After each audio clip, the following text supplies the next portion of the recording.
In recent months, the city of Cleveland passed an ordinance that, to a small extent, allows residents to live off the land. But Lee, all is not bliss down on the farm. Rooster noise has some neighbors crowing with complaints. So they contacted 5 on Your Side troubleshooter Joe Paganakis, hoping he could find an inner city farm animal solution. So what you find, Joe?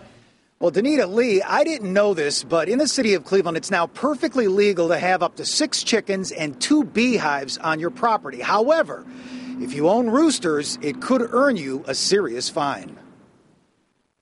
Right now, as you can see, this rooster isn't saying much, but according to residents living in this usually quiet West Side Cleveland neighborhood, this bird has done plenty of bellowing. This rooster would start crowing about 4:30, 4:45, and it would crow all day off and on. Paul Geiser has lived here for 33 years. He says in recent weeks, this rooster has had all too much to crow about. Maybe he's happy about the girlfriend he has in his cage with him, but either way, Paul and other neighbors say they can't sleep because of all of the commotion. My wife blends corn, you know. Now, the rooster is owned by Ted Cerritos. Ted has planted crops and says his hen produces eggs, cutting down on his food bill. But we contacted Cleveland Council President Martin Sweeney, who informed Mr. Cerritos the noisy rooster must go and he needs the proper permits to keep his chickens. He needs to comply with the City of Cleveland rules, and he first has to understand them. And that's what we're here to talk to him about today. And we give him a phone number, and the health department is going to be called. And we anticipate that once they inspect it, he'll be in compliance with the City of Cleveland laws regarding the chickens.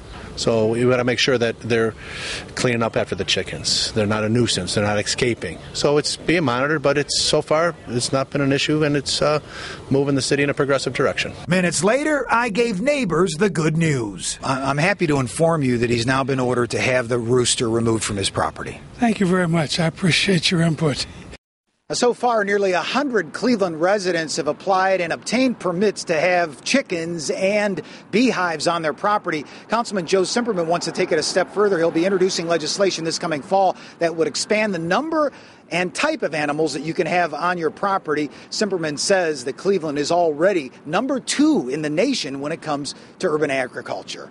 On Your Side, I'm troubleshooter Joe Paganakis. The rooster could be moving next door to you, Joe. Yes, yes. All right. Thanks very much, Danita.